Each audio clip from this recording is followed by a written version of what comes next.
Hi, I'm Katie, And I'm Yarlin.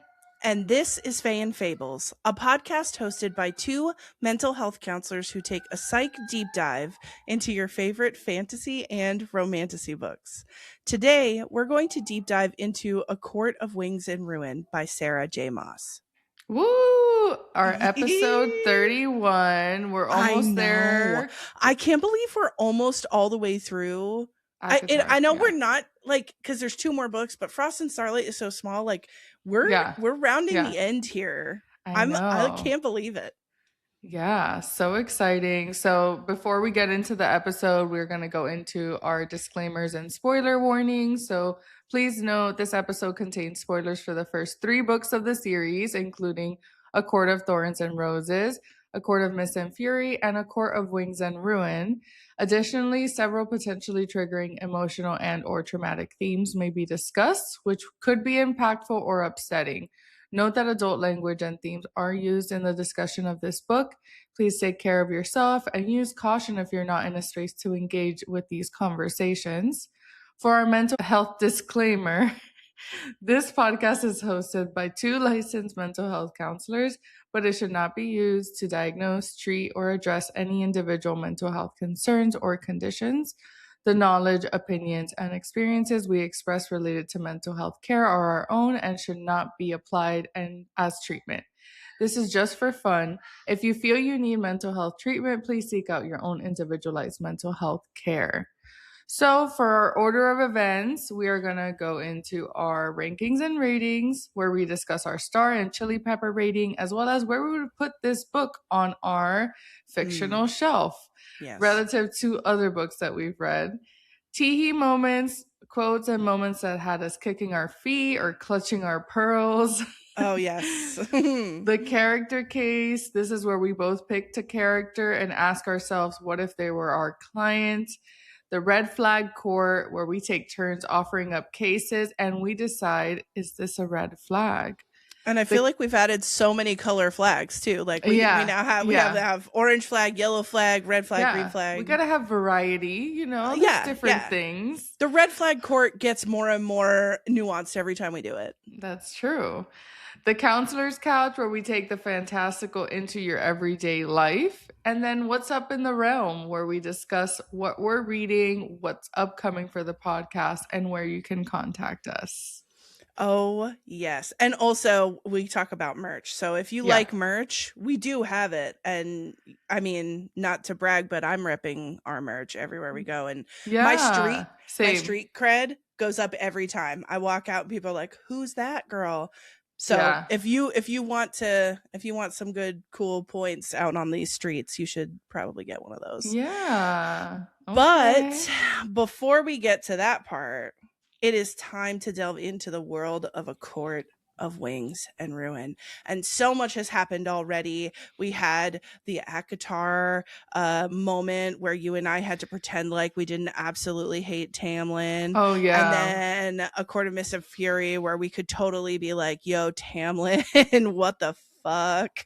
And now we get to find Feyre and friends in the middle of so many things. So I'm going to give a little synopsis of the story, and then we'll go into our rankings and our ratings. So in A Court of Wings and Ruin, our female main character, Feyre Archeron, is High Lady of the Night Court, and everybody fucking knows it. And we love that for her. Well, I guess not everybody knows it. We as readers know it. All of the inner circle knows it, but there's one person who doesn't, and it's Tamlin. And she starts the book back at the Spring Court. Boo. And she is acting as a spy for the Night Court, and what she's doing is working to bring down Tamlin's power from within. She is on the prowl because Tamlin had allied with Hybern to try to win her back. And she's like, can't win me back, baby. But she's pretending. She's doing spy mode, and we love her for it.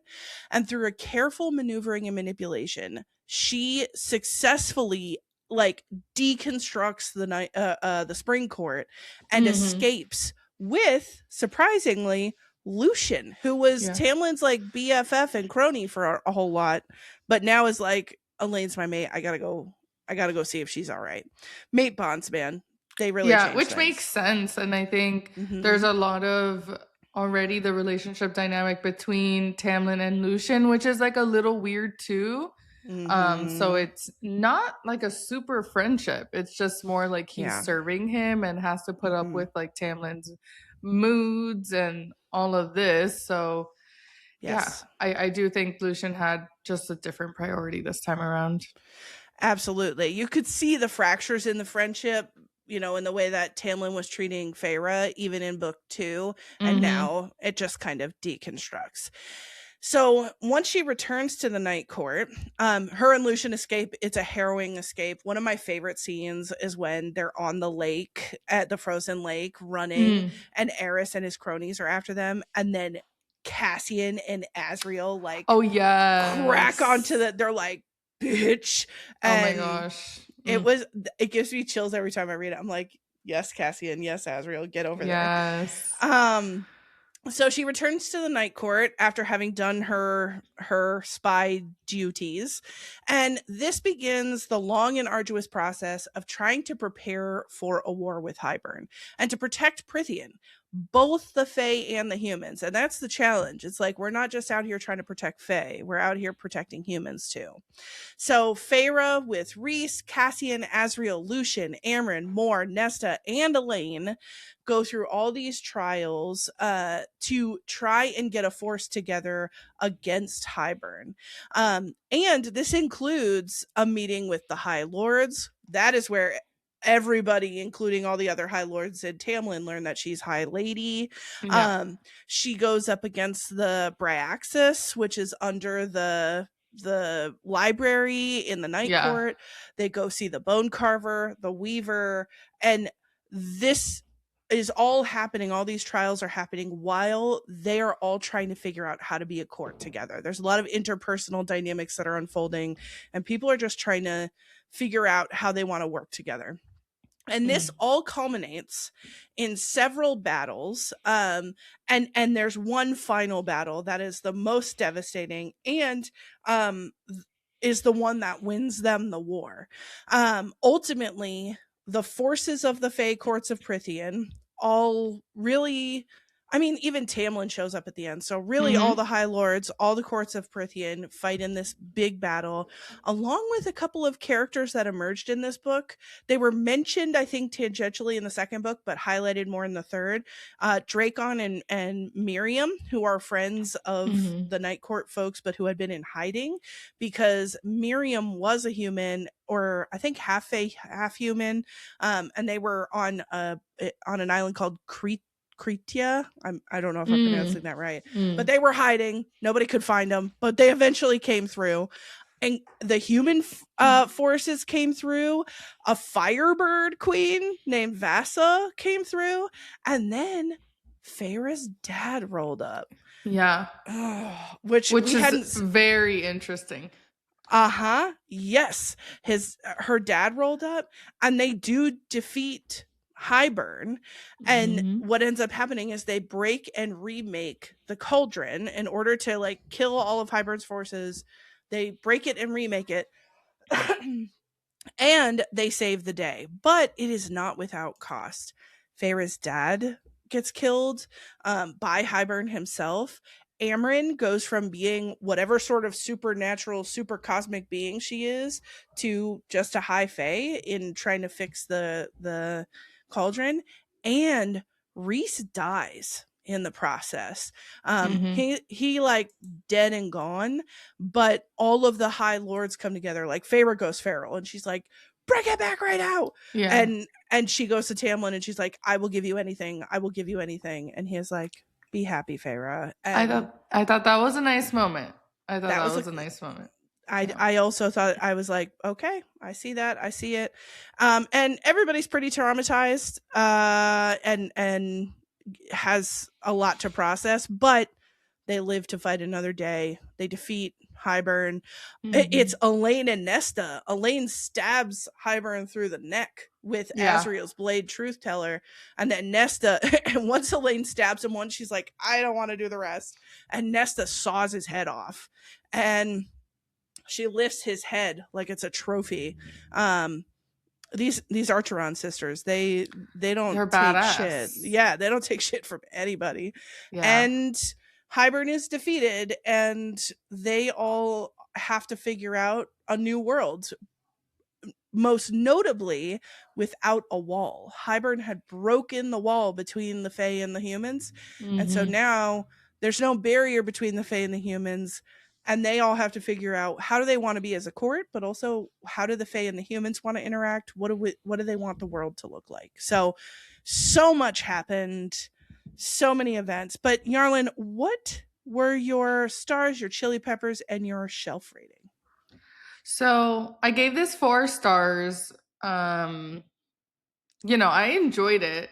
I think, war stuff kind of like dwindles down a little bit for me, but either way, it's still like a high ranking book, and 4 stars. I gave it 2 chili peppers because I didn't really feel like there was many spicy moments like that were too crazy. And then I have it on my second shelf. Okay. Second shelf placement, She's hanging out. She's solid. hanging out. Yeah. I love that. What about you? It kind of hits a peak with Mist and Fury right now, and then we like do a little dip. Yes. For sure. Mist and Fury is was higher for me. Yeah. Mist and Fury is god tier. Excellent book. This is going to be, I know this is going to rock the boat for you and everyone else. 5 stars. I gave it 5 stars. I really enjoyed it. I really feel like Sarah J Maas ropes me in, and I'm like a simp. So I'm just like, yes, I will take all that you want to give me. As far as chili peppers, I had 3. I'm sitting here and I can't really articulate between 2. It would have been between a 2 and a 3. I think it was a 3 because there were multiple scenes. I think it was just like, I liked that Feyre and Rhys maintained their spiciness even after they got together, because I feel like in a lot of romantasy books, it's like, or not a lot, but in some romantasy books, it's like once the couple is together, like you don't ever hear them doing anything spicy anymore. And Feyre and Rhys are out here, she's out here doing stuff in a war tent. They're out here maintaining the regular exercise that's required of a relationship such as theirs. And as far as my shelf, this is a shelf oneer for me. It scratches an itch, it hits the spot. So I have her as shelf 1. And we'll see what continues to happen with these ratings as we go along. But I'm curious, what were your tee-hee moments? I struggled with having many to point out in this one, because I do think the tent scene is kind of an obvious one that we can both agree is a tee-hee. But then I tried to think of some different ones that kind of piqued my interest. So I did have this one in page 204. This was Feyre and Rhys were kind of talking to each other in their heads, and this is how it goes. Shadow rippled across the courtyard, cutting her off, the conversation. And it wasn't Rhys who landed between us, but. And then he said in her mind, I sent another pretty face for you to admire, Rhys said. Not as beautiful as mine, of course, but a close second. And then it was Cassian who arrived. So I feel like I'm also gearing up for all the tee-hees in Silver Flames, because Cassian can get it. So I thought that was a nice moment where it's and I also found it really interesting where it's Rhys accepted the idea of Feyre admiring Cassian. Isn't that interesting? Well, and he also, and I am pulling this from the depths of my mind from somewhere. So please note, I don't have a page number. I don't have a chapter. At some point, he Mm. kind of puts out there to Feyre, it's based on some interaction they're having. He's basically like, "Would you want a third in our bed? Like, would you want other people in our bed?" And as like an offer, Oh, I did. and I feel like I remember that. yes, and she goes, "No, I don't want to share you." Like she said, basically identifies herself as being very monogamous, but like he's not like I think he would do anything for her, and up into and including like bringing other people into their bed. And so Yeah, I think that was I in Mist and Fury because I think either it was Moore who was kind of bringing a lot of people back home with her, and mhm, then Feyre noticed, and then like they were having conversation about that because I remember reading mhm. that. That's He interesting. definitely is not against it. And I know Mm, that I feel like Sarah J Maas plays it very like a lot of her main couples are like monogamous, heterosexual. Like yeah. there's a type here of relationship. And what I'm saying is I would be open to whatever Sarah J Maas wants to bless us with. Like Yeah. I'm not here to tell Reese or Feyre to not bring somebody into the bedroom. If Specifically that's what you want to do. Cassian, maybe. if if we could have Cassian specifically involved, Yeah. I would be more than down for that. Cause he even in the beginning with like first meeting Feyre, Cassian has like some interesting little like back and forth. He has a little um He's a little little swagger. flirty. So Mm. yeah, I clocked I that. also love when he like so Reese and Feyre just did the mate bond or whatever, and it's like Reese is like all up in arms because that's how it goes for females, and Cassian's like, oh, like he's trying to like let Reese let off some steam, but he's like, she doesn't look too tired. Maybe I should give her a ride, Reese. Yes. And Oh my god. I was like, oh my gosh. I literally, yeah. Also, Yeah. just by the way, I don't think I've formally said this on the Yeah. podcast. Cassian's my favorite bad boy. Like he's my favorite thus Yeah. far. I So think that's why I'm like leaning towards it because I can't remember if I picked a favorite before. It must have been Rhysand, but Cassian mhm, just has something. Cassian, And his he look is more just my type too. So oh, he yeah. Yeah. I like a little like rough around the edges. hmm Sometimes Rhysand's a little too polished for my liking, yeah, yeah. And you know. Cassian has long hair, so I like that. You're like, and Cassian could do a man bun, so that's Yeah. I kind of need that. Required. Required. Put that on the Um, checklist. yeah, and I just really have one other teehee. Mm, mm. Page 311. This is where Reese says, "How should I make love to you tonight, Feyre, darling?" Ooh, I he's thought that such a was, smooth talker. I know. That's what I like about him. He is a smooth talker. He knows how to Mm. like he just knows how to And spin he's a confident. oh, he literally is like, yeah, I'm gonna make you 57 Yeah. times. And Yeah. he follows through. That's the thing. It's like if you're gonna talk like that, you gotta show up. And he shows up. Exactly. Mm. So anyway, I do have a little crop for us. Yeah, you do have a good amount. When I saw it, I was like, okay, she's giving what I kind of did not give too much. You're like, she's finding it somewhere. Yeah. And I will tell you, some of these are more sweet than spicy. So note there's it's a little bit more of a heartfelt vibe on some of these.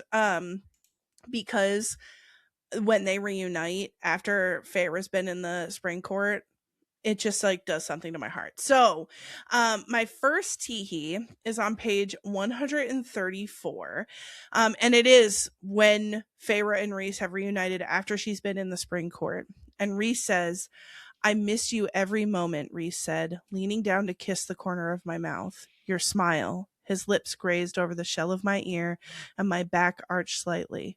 Your laugh. He pressed a kiss to my neck, right beneath my ear, and I tilted my head to give him access, biting down the urge to beg him to take more, to take faster, as he murmured, your scent. My eyes fluttered closed, and his hands coasted around my hips to cup my rear, squeezing as he bent to kiss the center of my throat. The sounds you make when I'm inside you, my brave, bold, brilliant mate. That was a good one. Bro, you're and he's taking his time with it. He's like, I missed your smile, and I missed your laugh, and I missed you. Like, Yeah, oh, he's building up the tension. oh, he is. And that's the thing. That's the thing about Rhysand. He has the patience, and he has the suave, and he had, like, he's just like, he's very, a very, like, suave and calculated lover. Like he's like, I'm gonna curate an experience for you, which I enjoy. I do like the wording rear. It's funny. Yes, my bottom. He did cup my bottom. How very chaste. So and I didn't even put this as a quote, but like on page 140, their whole sex scene when they reunite. Like just Twitter-pated and giggling the whole time. But on page 142, this sort of is a continuation of that initial teehee moment into the culmination. It says, he says to Feyre, I missed you. Every second, every breath. Not just this, he said, shifting his hips for emphasis and dragging a moan from deep in my throat.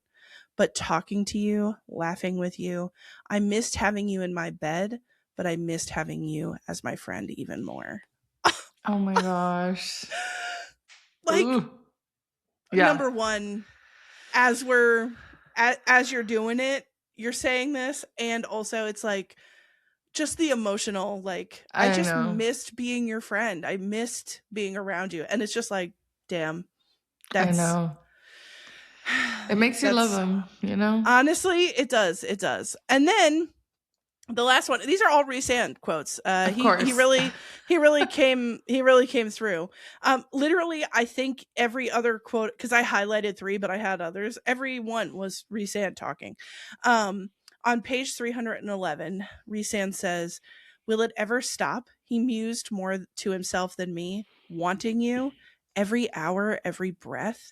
I don't think I can stand 1,000 years of this. Think of how my productivity will plummet. You're thinking of me every hour, every breath you take. Every breath you take. That should be the standard. We've talked about this. Oh, listen, if you're out there listening and you're not thinking of your lover every moment, every breath, then you got to sort your priorities. Yeah, you got to course correct real quick. So those were our teehee moments. Those were amazing. Thank you for, giving us the good ones, you know what? I'll find them. I'm like a hound on a scent. I'm like, you can't get past me, you teehees. Because for me, I'm like, I almost I have a specific expectation of my teehee where I want it to be like a big one for me to bring it up. Not like those little ones, but they do have an impact when you say them. So. Oh yeah, well, that's the emphasis they have in my head when I read them. I'm like, yeah, because they're like breath? They're like good when I read them, but then I'm like, oh, I want like a good one when I'm like mentioning it. But those little ones do, they still emotionally get you. And I think there's like an additive effect too. Like Rhysand is constantly saying shit like this. Like he is constantly letting her know how much he loves her, how much he misses her, how much he thinks about her. And you know that like song on like Instagram or whatever, it's like, walk 'em like a dog, girl, walk 'em like a dog. No. Oh my God. Send me a reel with it. I literally will, because Feyre is walking Rhysand around. It basically, the meme is like women walking away from whatever it is and their men following them. It's like, walk them like a dog, girl, walk them like a dog. And Rhysand is like, he's a simp for her. And he has no, like, he doesn't even care. He's like, I am a simp for you. Like, I do think about you every minute of every day. So I would hope my mate does act that way with me, Well, this is a once in a lifetime here. So We've got thousands of years together. You better be obsessed with me, because otherwise I don't know how. Yeah. Every time I talk to you, obsessed. Oh my gosh. But those were our teehees, and now we can get into our character case. So for my character, I had Nesta, Okay. which, I've said before that she's not really my favorite character, but I do think it's a good way for us to kind of like focus on her and maybe change my perspective about her character, which it has started to a little bit. So in the character case, we're going to ask ourselves, what if these characters were our clients? We dive deep into their psychology, their motivations, and what kind of interventions, like clinical, magical, or otherwise, we would use to help these characters. So right off the bat, I will say Nesta didn't give much. She was so for kind of the two top subjects regarding Nesta, I would call it emotionally numb / cold to others. And then kind of like probably in the second half-ish, more in the book, is like accepting new self and new purpose. So regarding her being emotionally numb and cold to others, even from the beginning of the series, Nesta has been harsh and rude most times when she speaks. At least that's like my interpretation of like just the way that she interacts with her sister, is like specifically her and Feyre, and then just like with everyone else. And she does hold a lot of resentment for her father, due to his like inability of really providing for them as a family. I feel like that would be a good place to touch on,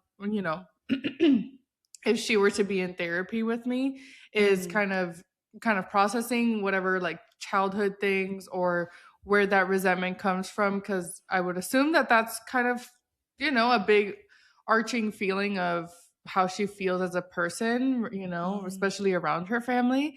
And she seems unhappy with life, just with the way that she interacts with other people. Like, that is an unhappy person. Someone who's like rude to other people and cold, never has a facial expression. Like she really has like a flat affect a lot of the times, and it's described or like mentioned in the book, where it's like, Nesta had like face remained blank, and it's like it's interesting. So there's a moment, she's in the house or something, and she says to her sister, and I believe Rhysand is there too. This was like the first time that Feyre is seeing her, like after they came from the house. Is there a purpose to this visit, or may I return to my book? That's how I hear her voice in my head. Like kind of like of a bratty teenager in a way. And I know that because I was one. You're like, I'm familiar with this tone of voice. Yeah, for sure. And then, they have kind of further conversation, and Feyre's like, oh no, we just wanted to check in on you. And she's like, and see if I accepted my lot and found myself grateful for becoming one of them. That is Nesta's response. So it's just, she's obviously very upset about what even happened to her in the cauldron and kind of that whole change. So there is a lot to process that we would do in our magical therapy, and talk about what things were like in the cauldron, what her experience was, what she felt. Because it seems like she really is kind of diminishing a lot of her feelings, or just not really saying anything. It's noted in a different moment, Nesta's face remained blank, cold.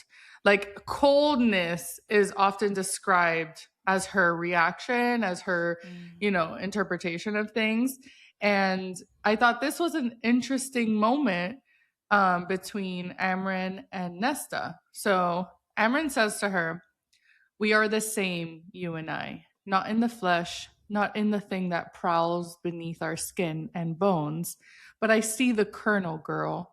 You did not fit the mold that they shoved you into, the path you were born upon and forced to walk. You tried, and yet you could not fit. And then the path changed. I know what it is to be that way. I remember it long ago as it was. When you erupt, girl, make sure it is felt across worlds. So I think in my first reading of like this book, I probably didn't really pay attention to that much or much of Nesta's character stuff. I was just rolling my eyes the whole time. But when I now focused on her, and like even in this conversation, I'm like more excited about Silver Flames, more excited about the way her character is going to grow and like her impact upon the world and her magic. So it does make me feel more interested in her and have less like dislike for her, because now I can kind of pinpoint of like, okay, I totally see how like your whole life changed, your, you know, everything changed about you, and kind of like you're just expected to cope with it in like in a way that nobody really talks about, I guess. I think oh, sorry. I just wanted to say, like, I like that you highlight this. I love that you highlight this quote, because I think the thing that, and for those who are uninitiated, A Court of Silver Flames, this is widely known, so I don't think we count this as a spoiler. Court of Silver Flames is from Nesta's perspective. It's Nesta and it's Nesta. I almost went into spoiler territory. We just say that's Nesta's book. That's Nesta's book. You can find that on the dust jacket. And even the conversations about like what ACOTAR 6 and 7, like everyone's kind of wondering what perspective those books will be. So that I don't think that's a spoiler. It is not. Think about that. I don't count it as one. If you can read it on the dust jacket, in my opinion, it doesn't count as a spoiler. If I could without reading the book, but I can like read the back. So I like that you highlight this, because I always remember two kind of moments. One is Feyre talking to, I can't remember who Feyre's talking to. But she says to somebody, I think Nesta like burns with emotion, that she's so full of emotion, she's so full of feeling that she struggles to contain it. And so this coldness to me feels like a protective measure. It's like, I burn so hot and I feel so much that I must keep this cold, unaffected mask up, or else, and as Amryn says, like, when you erupt, like Amryn sees it, she's like, I know you're gonna explode at some point, and when you do, make it crazy. And so I think Nesta, it's like I have to keep this all in, because I can't, if I unleash it, it will be horrible. And that helps me to build a lot of empathy for Nesta, even as she's saying these things. I will also say, you see, like, there's a moment between Feyre and Nesta when they go to that Grayson's, that human fortress, basically, and Grayson is being an absolute asshole to Elaine, which is a horrible moment. But Feyre, they're in this like turret thing, this guardhouse, and it's really packed in there. And Feyre starts to get nervous because she does not like to be caged in. And Rhysand calms her, but Feyre, like, Nesta notices, and that's the other thing about Nesta. She notices everything. She is constantly scanning everything. She's eagle eyes. So she sees when Feyre gets uncomfortable, and Feyre says, hey, like, cramped spaces are hard for me sometimes, based on the traumas that she's been through. She doesn't say that last part, but it's clear that's what she means.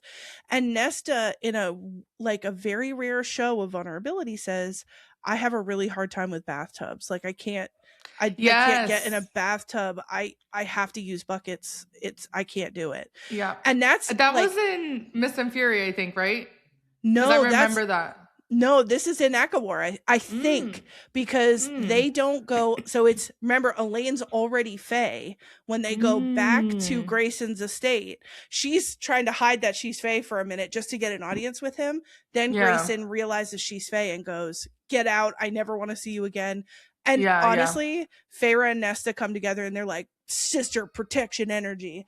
But I think I love this, and even the book called Silver Flames, like, it's this dichotomy between hot and cold. It's like, I burn inside, so I must show nothing. I must be cold, because if I were to be authentic and to show what's really going on in my mind, I would fucking burn the world down. And as we're reading this, I'm reading this now the third time, I didn't really connect how early that thread starts for Nesta, given that Yeah. the last book is her. Yeah, and I think, it has me appreciate her character a little bit more, Mm-hmm. when you focus on it. But I think, like, when you're reading a book, like books like these for the first time, it is hard to grasp everything, maybe, or maybe Mm-hmm. it was just like me just like not liking the way that she kind of speaks to people, but Well, and it's the idea that, and I think this is very indicative of how I felt about Nesta even from the first time, but it's kind of my unnuanced thoughts about her. mm, I'm okay if you're traumatized. I'm okay if you're upset. I'm okay if you're trying to process. right. You turning your trauma into harming other people is Right. something that we need to work on. Like, and I Yeah. think this is where there's a line for me, because I see this, like, it's almost like all or nothing approach to Nesta. Like, people are either like, I fucking love Nesta and will defend everything she's done or ever done, and then I see people who are like, I hate Nesta, and it's like, in actuality, she's a really complex character, and Mhm. if you're going to interact with the fullness of who she is, you have to recognize that, like, not everything she does is copacetic. Like, Yeah. everybody in this story is experiencing trauma and dealing with it. And you don't get to fillet people, like, verbally Mhm. because of your trauma. You need Yeah. to learn to cope in a way that doesn't, one, harm the people around you, but also in the process harm yourself. Like, you're only going to drive wedges if you continue to do this. So it's a little both and for me. Like, I have empathy for Nesta, Yeah. but I'm not on board with everything Nesta does. I like that you picked Nesta because she's so crunchy. And I use that Yeah. word all the time to, like, describe characters that are, like, hard to place. Like, we can't put her in any one Yeah. box. It's like she's someone who brings about a lot of conversation because she's complex, and you can't really, she's not unidimensional. Yeah, which is good to have a character that way, because you don't want someone who's Mhm. like kind of flat and doesn't really have much about them or their personality. So I do think Yeah. you know, she deserves kind of the discourse about her character, and even Sarah J Maas's reasoning behind like how Nesta Mm. became and all of that. So, but yeah, Yeah. no spoilers here, no spoilers here. Go listen to that, and you'll learn more. But I thought this was another interesting moment in how you can tell that she is still obviously very traumatized with what she experienced. There was a scene where Farah asked Nesta to tell the High Lords her story, her Mm. experience, to have them believe like about all this thing that's happening and have them kind of help with like defeating Hybern. And that does seem to trigger Nesta. Um, Mhm. so it shows that she's still in the processing process of like what happened to her, and not at the Mm. stage to tell her story lightly, Yeah. because she's really, again, she's like, I'm not going to whore around my story and have to Mm. repeat it, because it's like when someone goes through some really horrible traumatic things in their lives, it's not easy for them to tell their story to people unless Mhm. they are at a place where they feel healed and not, Mm. you know, either, I wouldn't say like not super emotional about it, but just at a place where they feel comfortable with Mm. sharing it to maybe specific people that are close to Mm. them. So Yeah. I And thought that was a really big ask mm. Farah was doing, and I'm glad that Nesta had her boundaries, right? Because I think Yes. that's a really important thing Mm. versus giving herself up and then probably damaging herself more. Mm. Well, and what I really liked, I liked Nesta in sort of both stages of figuring out whether she wants to tell her story to the High Lords. First, in her setting that boundary and saying, I'm not ready to tell my story. Mm-hmm. Then I think in a show of, like, again, she's watching, she's tracking, she's not nearly as cold as she likes to everybody to think she is. She sees Feyre, like, basically go into, I don't remember if it's a battle or something, but Feyre does something um selfless for other people, and and Nesta watches that. And so Mm-hmm. when it actually comes time for the meeting, she goes to Feyre like, I don't want to be a coward, and you jumped in and you helped people even at risk to yourself. I will tell my story. And now she doesn't go into everything. She has her Right. boundaries, but like you can see that she's like, I choose to like, if I could be helpful, I will. I will kind of put myself through a thing for the cause. Mhm. But she holds her own in this high lord meeting where it's like all these mega powerful high lords, and Feyre says this several times in the book, like she has this look of this imperious queen, like she does not give up her like dignity. I don't think she does what she earlier described as whoring her story. Like she tells what Mhm. she wants, she keeps to herself what she wants, and she's still a help to the team, which I think ha- taps into that part of her, which is like, I don't want to be a coward, and I want to be helpful actually. um Yeah. so it was a really cool, it was also on like a very side note, it was interesting to see Feyre tell her parts of her story. It was interesting to see Rhysand reveal parts of his story. Like Rhysand Mhm. processes things, like when he has to think about Amarantha, who assaulted him for 50 years, and it was very traumatizing. Like his hands get clammy, he feels cold, like it's very Damn. temperature based, and I've noticed this across time through this read, like anytime he has to like think about something traumatic, he goes cold. um Mhm. so they're all impacted. Like it's not easy for Yeah. any of them to go tell their story. Yeah. Never mind the fact that Nesta literally just went through her Right. trauma like not that long ago, and she decides to tell it anyway. And so I, again, there it's these push and pull moments where I'm like, I see these kernels and I'm like, go Nesta. Yeah. But she's not like simpering, she's not soft as she does it, she's still Mhm. herself, but she does help in that way. Yeah, and I do like how you said in the moment, you know, where she did then agree to kind of tell her story, but it was within kind of her own like power, Mhm. and like she made that choice.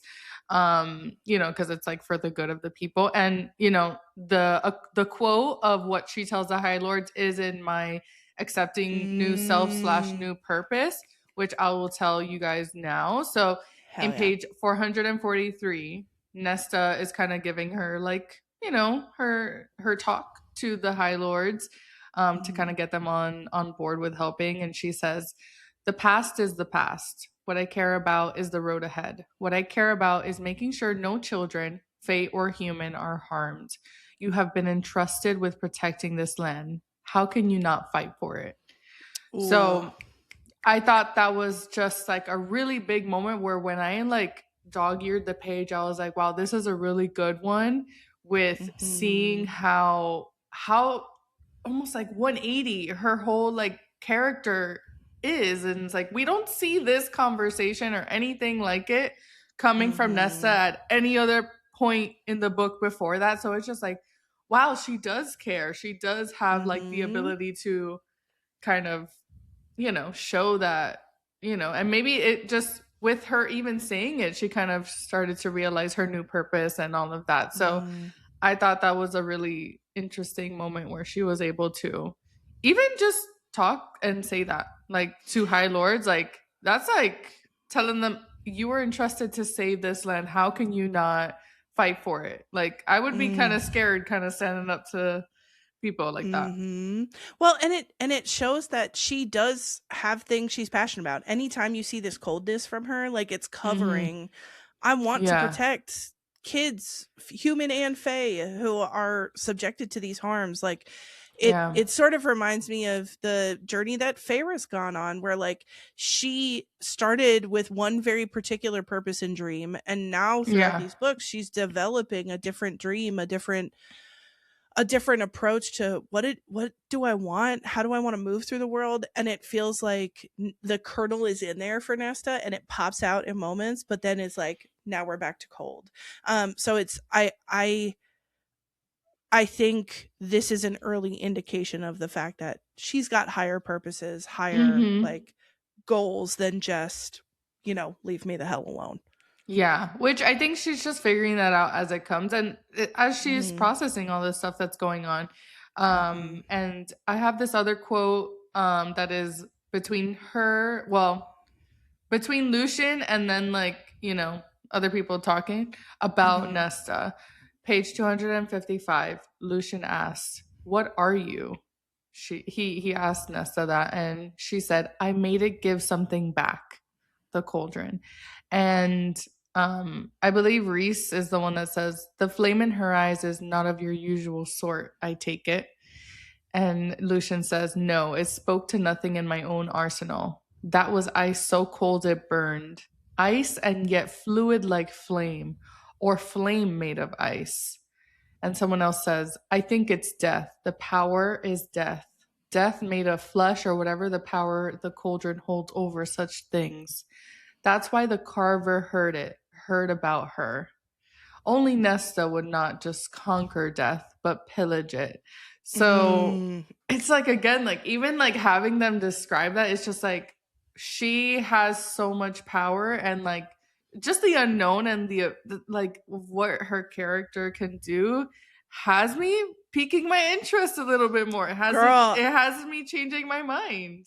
you pillaged death. You Yeah, you that's went to cool. death and you took something from it. Like, Yeah, bad ass. I'm I'm so get this. I have so many more things I want to say, but I can't say them, and I I'm just know. excited to see. I'm excited to see what happens next for Nesta. Yeah. So then, like, towards the end of the book, you know, Nesta starts to feel more connected to Cassian, especially during his almost Mhm. death. You know, she even attempts to make a bargain with the cauldron with her soul to keep him alive. And I think as we continue to see Nesta's arc, I do have more of an empathetic view of her character that I Mhm. maybe didn't connect with previously. You know, Yeah. I think there was just so much to grasp. And then, you know, a lot of sometimes you just focus on like the romance of the main two Mhm. characters, and then, it takes time to kind of focus on everyone else. But I feel like I am really looking forward to Nessa, and she's growing on me. Yeah. And that is my character arc for her.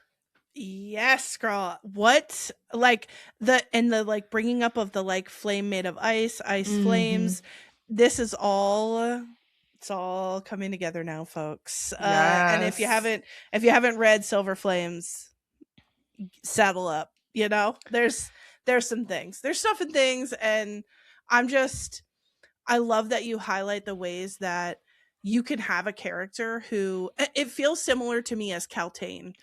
Uh Hmm. I can't spoil anything, but there's a character named Caltaine in a book, Throne of Glass. Yes. It's the characters that on first blush you're like, girl, what is your fucking problem? But Yeah. then when you take a second look, you're like, oh, there's machinations here that are going on under the surface. I Um, felt the same way about Caltane. And yeah, mhm, I think because we were also covering those books, it helped kind mhm, of bring light to, mhm. what those characters' purpose were, and just like us talking about those moments that they were impactful. So yeah, Yeah. it was Mhm. really awesome. Yeah. Yeah. So, and that's all we're gonna say about Caltaine. We have, Yes. if you haven't read Throne of Glass and you haven't listened to our episodes on Throne of Glass, please do it now so that we can vibe on this, because there's so many vibes. So my character for this character case is my girl Feyre. Me and Feyre, it's Yeah. been books You guys now. have been We've been holding hands this whole time. honestly, like, we built a therapeutic relationship, and you know what, when you have that strong rapport with somebody, it just makes sense to keep going with their journey, so that's what we're gonna do. And I highlighted two things out of Feyre's psychology, and then some interventions or things that I might use to assist Feyre in her further goals. So, in the first two, well, let me start by saying I titled this section Found Family and Interpersonal Dynamics. So, the first two books of the series really focused heavily on the inner work that Feyre does on processing her trauma and finding the identities or the life that she wants to embody based on her understanding of herself. So, in Wings of Ruin, as I was reading it, it felt like this was an acting out of the dream that she had solidified by the end of A Court of Mist and Fury. And if you remember in that episode, dear listener, at that character case, I highlighted a quote where she sort of outlined her full dream. She was like, "This is what I want now," and Wings in Ruin is the opportunity for her to make that happen in a real way. And she works toward how she wants to embody her role as High Lady, which there's no other High Ladies. So she doesn't have any like templates on this. This is like a whole new thing. And who she wants to be interpersonally. If you think about who Feyre was before Prithian, she didn't really have any friends, and she had very little choice when it came to how she moved through the world and how she interacted with her family. It was very survival based. And now she gets to see what it looks like to engage interpersonally when there is a choice and a genuine connection. She doesn't have to act any one way. She doesn't have to gather food or, whatever. She gets to interact as a person or fae with other people fae. She learns to navigate interpersonal conflicts, and she decides how she wants to handle them, and thinks about how she can both have conflict and have healthy interpersonal dynamics. And this is an important thing, like the realization that if you actually do care about someone and you want to have depth of relationship, at some point there's going to be conflict. A conflict-less relationship is one that doesn't delve deep enough for you to be able to articulate your disagreements or your, when you see things differently. Mm-hmm.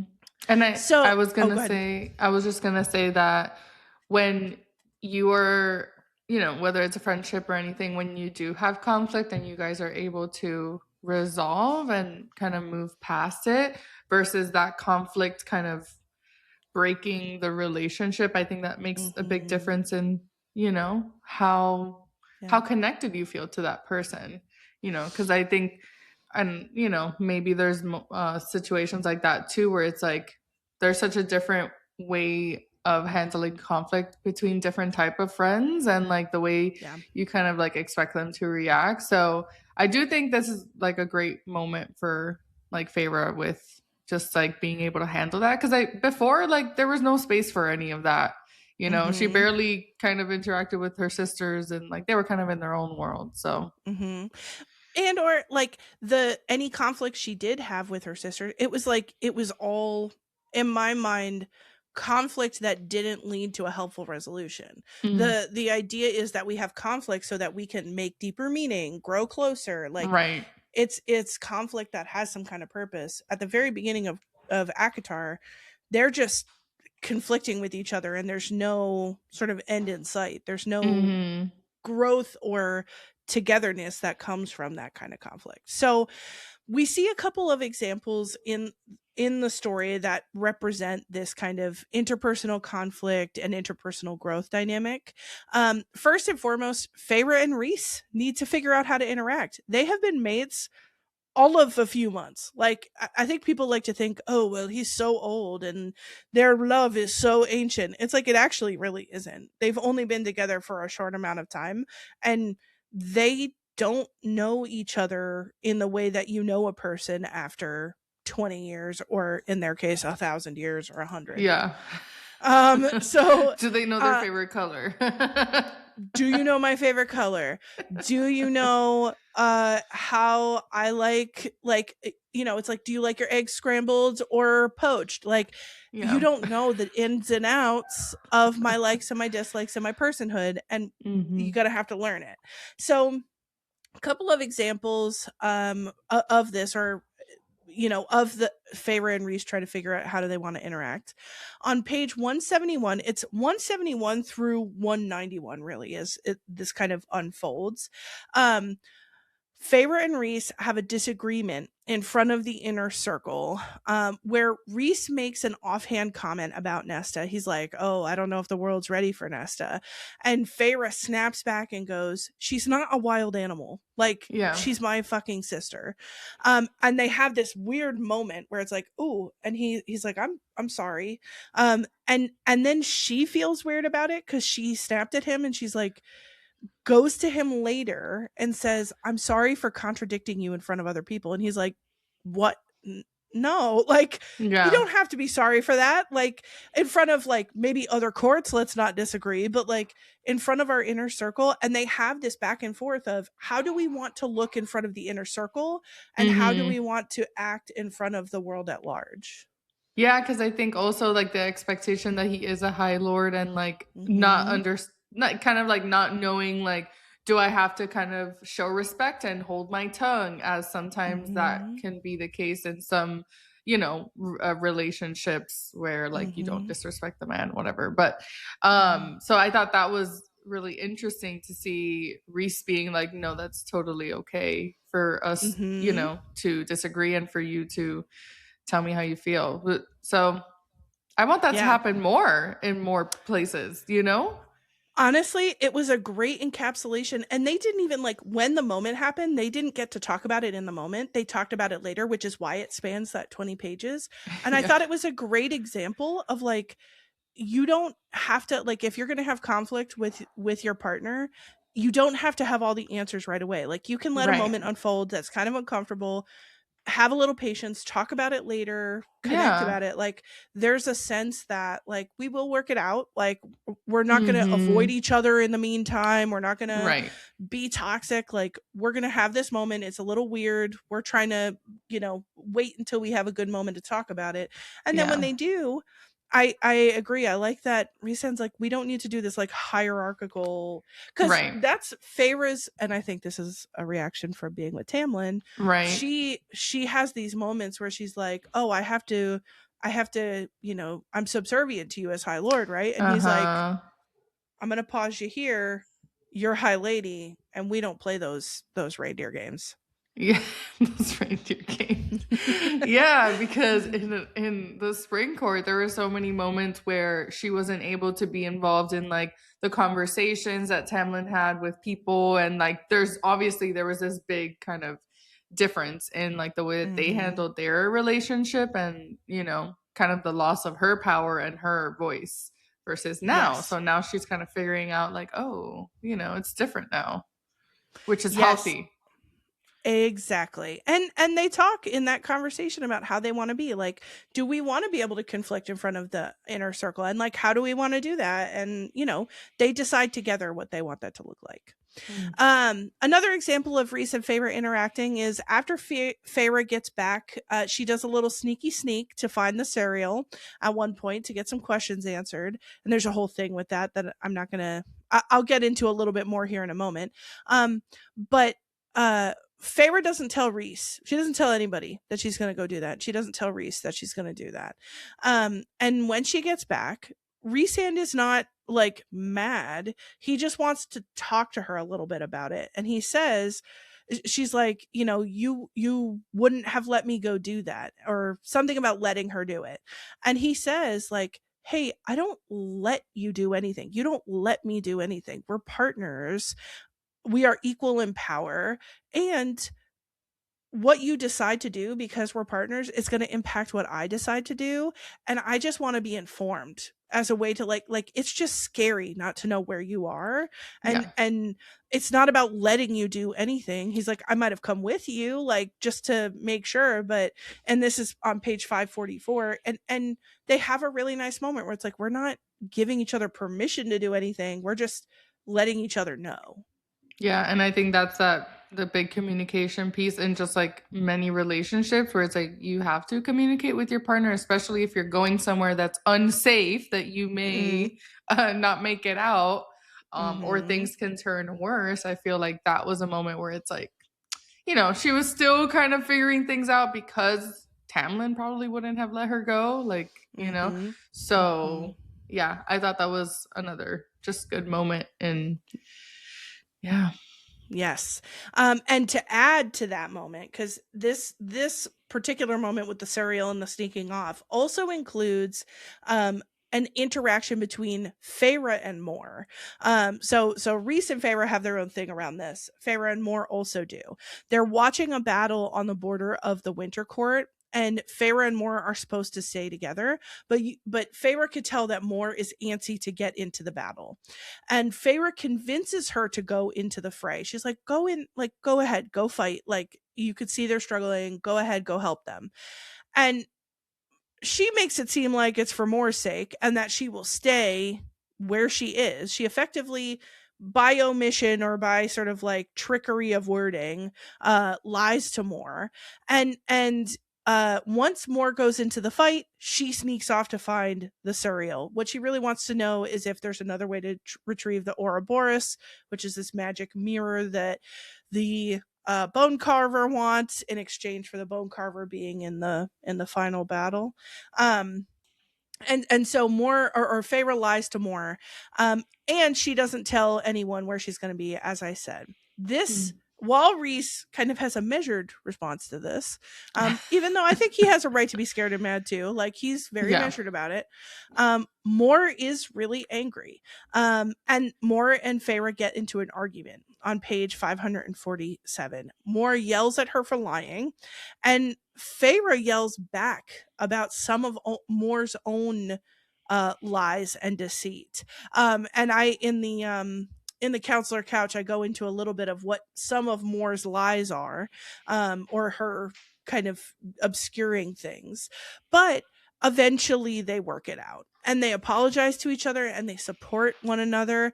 And they also agree not to lie to each other. And this was a thing that I thought, again, showed that arc of like how you start. Like you have to figure out that there's a difference in way of doing things. They have a conflict and they get mad and they walk away for a little bit and they don't talk for a little bit. It's not like it's all pretty and wrapped up in a bow. Like they have a moment where they're at odds and then they eventually work it out and they come back stronger, more vulnerable. They share things with each other and the relationship builds. Yeah, and I think, it's like that sneaking around and lying that's not healthy in like any aspect of their relationship, because then Feyre's putting herself at harm and all of that. Mm-hmm. So that never equals out to like a healthy thing. So at least I'm glad they were able to kind of call each other out on their shit and what they shouldn't, what they shouldn't do just for the best, for the sake of like everyone. Obviously Rhys, I think he just has a different approach, maybe leaned more towards like respect and, not letting to make sure Feyre doesn't feel like there's this like power dynamic, but Mor served it and, Well, and I think in some ways Rhys has to be is particularly careful with Feyre because he knows she has a proclivity to be like, well, you are the High Lord, right? Right. He's like, no, like, I'm going to reiterate again, my love, my heart, my equal. We're not going to do it like that. Whereas Mor and Feyre, like, I don't think that power differential exists in Feyre's mind. So it gives the opportunity for Mor and Feyre to interact in a different way, which I thought was really cool. The next heading that I had, so I had this like interpersonal conflicts piece, and then accepting the full embodiment of self was the second heading that I put on this section for Feyre. And Feyre spends a lot of time in Mist and Fury trying to figure out what parts of herself she wants to engage with and how to accept all of the parts of herself. She's told in the Spring Court time and time again, like, you must be not the High Lady, you must be the lady of the house, you must show tranquility and unity and da-da-da. And it's this very unidimensional thing. But through Mist and Fury and through Akawar, she discovers that she's a lot of things, and some of those are different depending on the situation. She talks about being restless and creative and beautiful and vicious, and all of those things added together. Even the parts of herself that are really hard to look at or live with. And so I have a couple of examples of how this shows up. First, Feyre starts embodying the role of the High lady. She starts asserting her power and desires in the court, which she has never had the opportunity to do before. She has come from a very impoverished background, and she never had very much power at all growing up. So she has to figure out what to do with this power. And on page 377, they're all planning for the High Lord's meeting. And she asserts, and this is, I think, a really cool thing. This is feels to me like the first big thing that she brings to the inner circle, where she's like, we got to do something different. She's like, I'm going to throw my hat in the ring for like how we should approach this meeting. And she says, I think the time has come for us to remove the masks, to stop playing the part. If we're to ally with the other High Lords, I think they need the truth. Perhaps victory lay in honesty, with us standing together precisely as precisely who we were. And this is such a different messaging from what the inner circle has done up until this point. They have this like swaggering, dark, like evil, baddie thing they put up for everyone. And Feyre's saying, hey, y'all, like, you needed that for a good little while, but like things are different and we need to actually like be in teamwork with other people. So like maybe we don't need that anymore. Like maybe we don't do that. And I thought that was such a baller move of her to like kind of see their shtick and go like, I don't think we need this anymore, y'all. Yeah, because I think, yeah, those like masks that they would have to put with like, showing kind of like the court of nightmares and like this idea of like who they are to others, it's not something sustainable. I feel like it's like the constant lying to all the people. It's like when you need people to join together, it's not going to be with that attitude. So changing that up and just being honest about like who you truly are, like the things that you truly believe in. And I think that made a big difference. So that was really big for Feyre to, really stand up and say that things need to change in order for this stuff to happen. Oh yeah. And they follow her lead. And it actually ends up working out pretty well. It's not perfect, like not everybody's not best friends by the end of the High Lord meeting, but because they're being more authentic and kinder and more like showing more of themselves, it gives other courts the opportunity to do the same. You even see this, like Helion has a whole character that he puts on, but there's an authentic self that he has. It gives Callias and Tarquin an opportunity to show little bits of themselves. So it makes change in a big way. And if I were Feyre's clinician, I would highlight that. I'd be like, look at all the change that you made just by asking everybody to show up authentically. Like part of the counseling relationship is just celebrating our wins. And I think I would really want to be celebrating that win with her. Yeah. And I love in moments where we can recognize like the client's use of their power and their voice, especially to a client that, a lot of their voice has been diminished or they've experienced things that they haven't been able to, handle the way that they should have or would have. So I do think like recognizing like their power and their ability for change is like a thing I always look forward to with my clients. So yeah. Yes, same.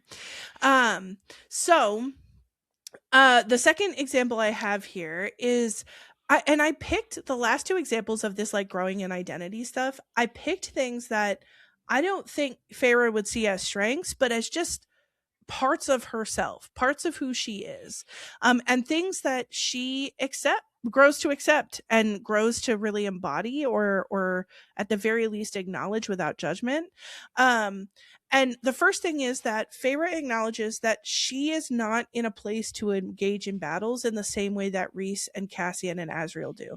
She's watching a battle unfold, and Rhys and Cassian and Asriel are in the middle of it. They are trained for war, and they are warring. They are in the process of making the war. And she's like seeing it, overlooking the battlefield. And on page 517, she gets vulnerable with Rhys, and she says, attacks like the one in Adriata Valaris, I can fight in those. And what she's referring to is these two sort of surprise attacks, both on Valaris and Adriana, where she's going through the castle or going through the town, kind of fighting things sporadically. It's not a battle, it's an attack where she's sort of in the muck of the town or wherever, the castle, and taking people out kind of piece by piece, one by one. She says, there are people to defend, and the disorder of it, I'll gladly fight in those battles. So she's saying, like, here's my strength. Here's what I'm really good at. Then she says, but what I saw today, that sort of warfare, will you be ashamed of me if I admit I'm not sure if I'm ready for that sort of battling? And this is where she admits, she's like, I don't know anything about war making, and I don't think I'm good in like that mud pit you were all in, slaughtering each other in an open field. I don't know if I'm ready for that. Yeah, and that vulnerability, her being able to share that is a strength, and know that, you know, she probably felt like it was a safe place to express that. So I think that's a big strength in their relationship dynamic. Yeah, and Reese handled it beautifully. He's like, I would never be ashamed of you. He's like, we're partners. We are strengths to one another too. Like we fill in each other's, you know, we make a better team together. So he's like, I'll go out and I'll do the battlefield thing. You like go through the town and make sure all the people are safe, and you catch the stragglers. Like teamwork does make a dream work. And I wonder how many times he has to say that to her for her to actually believe it. Cause I'm just like, okay, broken record. Yes, it's happening. Girl, how many times does he have to say this, girl? Well, if you think about it, her previous relationship, you know, it really dug its claws in and made her feel like she couldn't be vulnerable. She had to be perfect. She couldn't do this or that. Like, I think everybody's unlearning, and this is her unlearning. And I hope, I mean, I think it's interesting to see the level of patience Reese has with that. Right. And at some point, when does she kind of embody that or absorb it? Yeah, because I think like the reaffirming of, you know, their difference in relationship is big too. But I wonder, does it get to a point, you know? Yeah. Well, and I think in real relationships, it does. I see this a lot with like body image issues. Like if you have a partner who has very low like body image and needs a lot of outward reassurance, I wouldn't even say needs, feels they need a lot of outward reassurance. I've run into situations where, you know, clients will say like, my partner is like reassures me all the time, but they're getting really sick of having to reassure me. And so at what point do you find it within yourself? Now you could, everyone needs reassurance at some point, but there's a sort of baby bear's porridge dynamic here where like sometimes you gotta stand on your own, like you gotta have your own ego integrity, and you gotta be able to hold your own and know what your strengths and beauty are. That way your partner, it's not up to your partner to be the source of your self-worth. Yeah. And I've seen funny little like meme things where it's like asking my boyfriend if they would love me if I was a worm. It's like little moments. Oh, 100%. 100%. Although I contest, that's a question we all need to be asking. Okay. Me and one of my best friends, my oldest friend, we do this thing. We used to do this thing when we were younger. Like, would you still be my friend if I walked like this? And then we would just like do a janky walk down the street, and we would be That's like, so funny. Yeah, I would still be your friend. Or like, would you be my friend if I laughed like this? It's a way of like testing the waters, and I'm pro asking, would you love me if I was a worm? Yeah. And if your answer is not yes, what are we doing? What are we doing? Then I guess we're not meant to be. I guess if you won't accept me at my Midgard worm, then you don't deserve me at my high lady fae baddiness. Exactly. That's what I'm saying. Yes. So last example that I'll give of this is when Feyre looks into the Ouroboros. So the Ouroboros, which I don't know how much lore of the Ouroboros you've ever encountered. It's one of my favorite devices in folklore. The Ouroboros is the snake that devours its own tail. Oh, yeah. And there is a whole lot of folklore outside of Akatar that exists around this. Even Sylvia Garcia Moreno in Yeah. Mexican Gothic talks about the Oh, Ouroboros. yeah. Yes. I So haven't finished it, but yeah, I remember that being mentioned. you'll notice the Ouroboros pops up a lot in fantasy books. It's a very Yeah. prominent It's symbol. in And Alchemized too. That's a symbol mhm, on the book, yeah. yes, it's a very prominent symbol in a lot of fantasy and folklore, and I am always fascinated by this. Mm. Um, and in this particular world, the Ouroboros is a mirror that shows you your true self. And no one has ever been able to look into this mirror and walk away unscathed. They go mad, they die, they are unable to function as they once did before they looked into the mirror. But Pharaoh looks into the mirror. Pharaoh looks into the mirror, and she says on page 617, "It was perhaps the one thing I would never show him," meaning Reese, "anyone, how I had cowered and raged and wept, how I had vomited and screamed and clawed at the mirror, slammed my fist into it, and then curled up trembling at every horrific and cruel and selfish thing I beheld within that mirror, within me. But I had kept watching, I did not turn from it." And I thought this was just so a powerful image of how Farah gets to a place where she can see to the depths of herself, all of it, all of the good and bad and terrible and awful and violent things that she is, and she accepts it and does not turn away from it. And I was like, this has been the journey. You are doing it. Yeah. Hell yeah, I'm into this. I wish it described like what exactly she saw. Well, okay, I can't remember. I can't remember if what I'm thinking about. I think it's in Akawar. I think it, because full disclosure, listener, I started Frosted Starlight. I don't remember if I mentioned that at the start, but I'm partway through Frosted Starlight, so I don't want to give anything away. But I believe somewhere in Akawar she talks about what she saw. I'm gonna hold myself back just in case. Yeah. But it's beastly. It is beastly. I don't remember. Is what I'll say.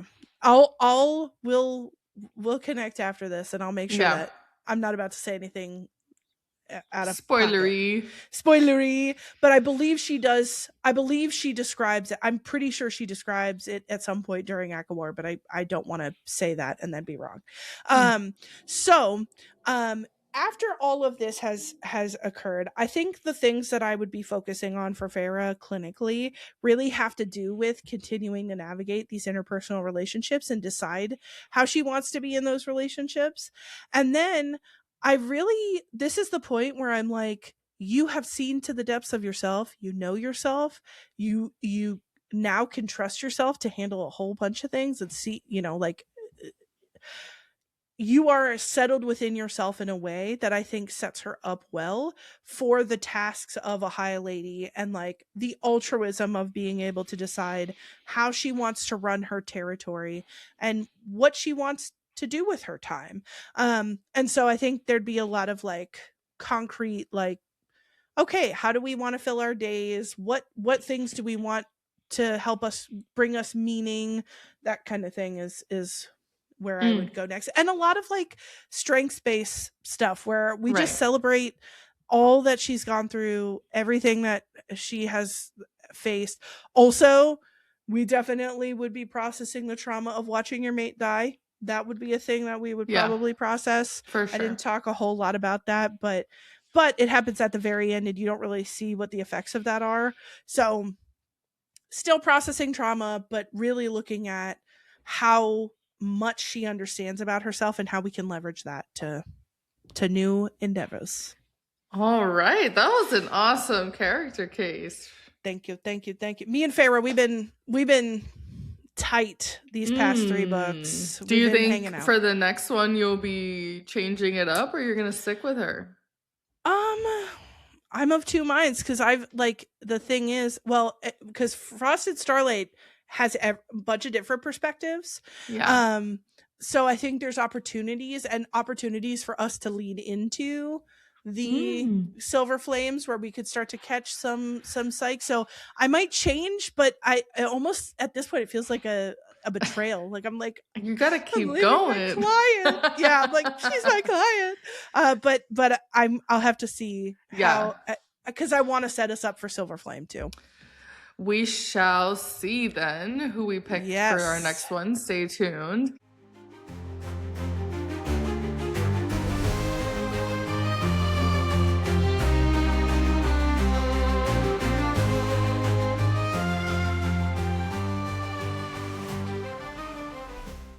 Now we go and enter the red flag court.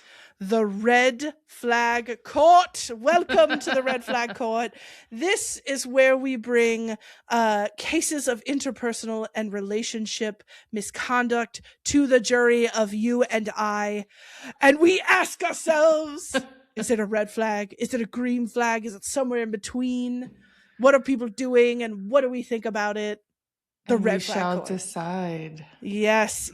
I know you and I each have 2 cases. Yes. So, do you want to start? You want to pop off with a little case and we'll go back and forth? Yeah. So my first character case involved Jurian. Not sure if I'm saying his name right. But that's how I say it. Jurian, yeah. So this is kind of like a little Jurian debate. So Jurian was the soul kind of locked into Amarantha's locket for many years. And when he is released, he is seen as a villainous character and he kind of does things, in and out. In page 502, between Moore and Feyre, after a certain scene where Jurian came and helped them, Feyre asks Moore, "You never suspected Jurian might be good?" And Moore says, "I don't know. I was never as close to Jurian as I was to some of the others, but we did fight together, saved each other. I just assumed Amarantha broke him." And Feyre responds, "Parts of him are broken." And Moore says, "We're all broken in our own ways, in places no one might see." So I thought this was a good moment to talk about, like, what do we think of this take on broken? And does broken indicate a red flag? Or do we all have broken aspects, but rather, depending on our actions with our brokenness, it can define like who we become? Oh, okay. So we're going existential. You're like, so what's the meaning of life, bitch? I'm like, okay. I do always have existential moments. Okay, well. Okay, so wow. Because I did not read these ahead of time, so you really okay. So there's a couple different levels to this for me. You're like, just what's the meaning of life? Maybe. Okay. So first and foremost, with the Jurian thing, I think everybody gets called out a little bit with the Jurian thing. Now, Jurian he positions himself as the bad guy. So I don't think, I think they had reasons for why they thought what they did. But I like that Jurian kind of was like, did you never, like, I fought next to you. We were friends. We were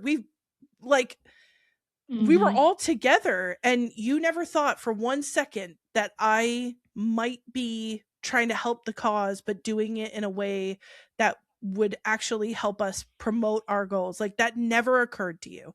So I think in some ways, this is an example of a time where people assumed he was quote unquote broken, and it just meant he was bad. Like, it's unidimensional. Like, you go through something like Jurian did, and he was locked in Amarantha's ring for 50 years. Her ring, yeah. That'll, or maybe even longer. That'll do things to you, just watching things unfold. Also, I thought about very briefly how traumatizing and uncomfortable it must be between Rhys and Jurian, for the fact that Jurian saw everything that happened to Rhys. Yeah. So that was like, having to watch someone get traumatized and abused for 50 years, like, that would do something to me too. So and yeah, so there was a whole thing there. But I think what this calls out is the fact that even when mega traumatizing things happen, even if it changes you to some degree or shifts how you see the world or how you move through the world, it can't all be like divided into good and bad, black and white. Like there's not this thing that says you go through trauma and then all of a sudden you are like just too broken to function or whatever. Yeah. Now there are people who have traumatic brain injuries. Like there are things that can happen where Right.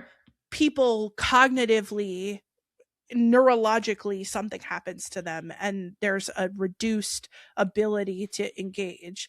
Mm-hmm. And I think what this example calls out is the fact that we can't just label someone broken and then dismiss them. And we've talked about this, I think it was last episode, but I don't particularly like the idea of like identifying people as broken anyway. um so I think that I would reframe this and say we're all dealing with trauma, we're all dealing with really difficult things, and maybe life has done things to us that have made things a lot harder, but we get to decide what to do with that. Like we Yeah. get some choice in how we move forward, how we process, and how we act. So I think, like, if I look at Jurian's actions, I would say yellow to orange flag for him, because he did, he helped Tyburn in certain ways, even as he was trying to hinder them, and he caused pain and suffering. Let's not forget, he also fucked things up fucked up Dracon and Miriam as well. So he's not faultless, but I don't think he's this red flag character that everybody sees him as. And then as far as the idea of us like being broken and that means we're incapable or bad, I don't really align with that. So I would see that as like a red flag sentiment. I think the green flag sentiment would be we all go through shit and we get to process it and have choice with how Yeah. we show up and what we do with that. Yeah. Wow, that was an awesome submission to the court. Oh my god. Well, and how dare you? How dare you, madam? You are a rapscallion and a shenaniganizer, and you brought this to my court and made me answer the deep questions of life, and I can't take it. I mean, who best to go to but you? I don't know why I'm like the oracle now, but You are well qualified to answer that question. Oh, pip, thank you very much. And now I have one for you. It's not nearly as crazy as yours, but I think it will provide a little something. Now mine feels like dingy. I'm like, well, here's mine. No, I thought mine always are like not as like super into it as yours are. No, well, you did it this time. You did. You said, I see this and I raise you. Next time, I'm just going to have a question that's like, what do you think of the afterlife? And just like, I'm just going to be like, is there God? And then let you. No, I wouldn't do that to you. Okay. So my first case is the destruction of the spring court. At the start of the book, Feyre is in the spring court and she's fueled by rage. And she says this. She's fueled by rage because Tamlin has essentially taken her away. And he betrayed them all to Hybern to get her back, which is like a very raggedy thing to do. And she confesses to being ruled not only by a desire to thwart Hybern, but by the rage she feels at Tamlin for his role in her separation from the court, the trauma her sisters suffered, and the harm that came to her friends. On page 7, she says, I suppose that if I had chosen to show myself as I truly wished, I would have been adorned with flesh-shredding talons and hands that choked the life out of those now in my company. I would have left the gilded halls stained red. She's pissed. Yeah, she's on fire. Oh, she's no prisoners. And she said, and to me, this seemed vengeful in a way that I had no problem with. I was like, Tamlin abused you. Yeah. Lucien stood by and watched. You all got betrayed to Hybern. Like, I was just like, yes, girl, fuck them up. But as the story goes on, it starts getting a little bit more complicated to me, especially between Feyre and Lucien. We see that Feyre didn't totally consider Lucien in the cost of the court, especially as Lucien showed his willingness to befriend and protect her. As she's disintegrating this court, Lucien starts protecting her more, I think, than he did in A Court of Mist and Fury. As Tamlin sort of unwinds, Lucien time and time again is standing between them and is really showing up for her in a way that feels authentic. And her deceit hurts him when she decides to leave the Spring Court. On page 102, he said, "What was your motive where I was concerned? Did you plan to spare me from your path of destruction because of any genuine friendship, or simply for fear of what it might do to Elaine? Well, what was your grand plan for me?" And I think that's a kind of a valid question. So, True. I submit to the court. Mm. What do you think of Feyre's destruction of the Spring Court? And what do you think of Lucien's role in the Spring Court while Feyre is there, and sort of how she handles things with Lucien going forward? Well, I think her destruction of the Spring Court is like, warranted. She definitely like suffered while she was there, and everyone just kind of like watched and did not do much about it. So I do think, especially with like Tamlin's actions about like with Hybern and like what ended up, because like what ended up happening to her sisters because of that, I do think he deserves some type of, I don't know, repercussions after that. And so I do think well warranted what she did, and I validate her feelings of rage and being able to kind of do that destruction. What I think about Lucien's role in the Spring Court, I think he was caught in between of like trying to handle Tamlin and work his way around, like, managing that, and then also still like being protective over Feyre. Like, I think he was put in a like, what is that saying, like a rock in a hard place or something like that. So it's like, I think he was unsure a lot of times of like which side to be on, but ultimately he should have been more there for Feyre and not just sit and watch her, kind of like whittle away while she was in the Spring Court. And then he kind of like stepped up a little bit later and was able to kind of like protect her, and even went out and tried to find her in this other time. So, but I do think Feyre didn't really think much about what would happen with Lucien. So I'm gonna say yellow, because it's hard for her to already stand up and do all of those things to her, the person who kept her prisoner. And I don't think she could have like grasped like handling everything, and like where will everyone go and all of that. Yes, I agree. I think the destruction of the Spring Court, with what she knew at the time, because it comes out later, like Tamlin says to her later, she's like, "Did you ever think what would happen if you destroyed the Spring Court? We are the ones next to the wall, and now Hybern, like, there's no, my forces are disintegrated, and I can't contribute to this war in a way that would have been more effective if you had stopped and thought about that for a second."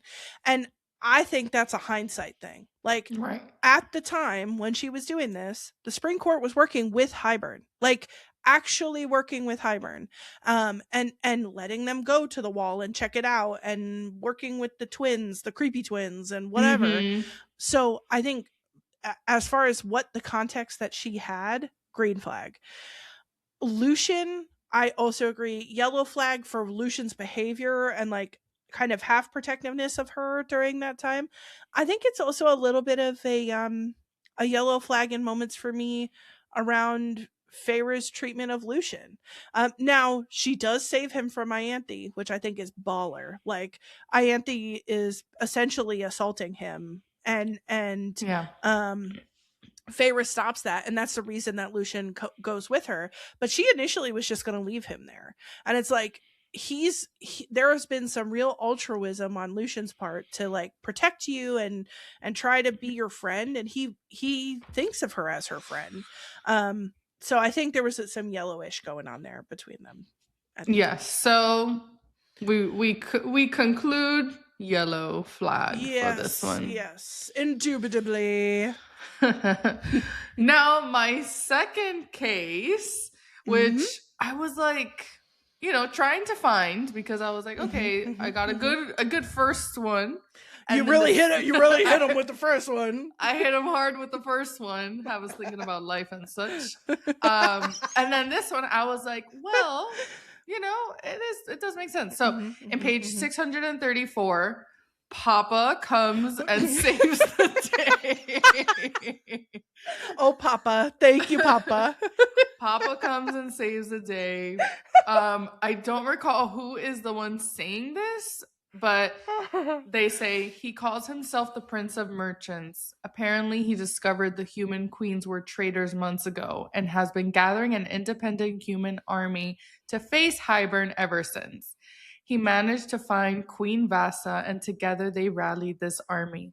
He told me that he's got 3 daughters who live here and that he failed them for many years, but he would not fail them this time.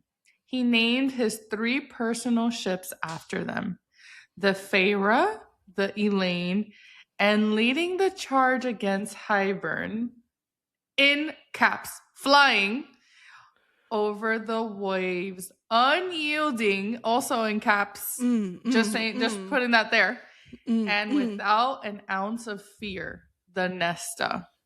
So,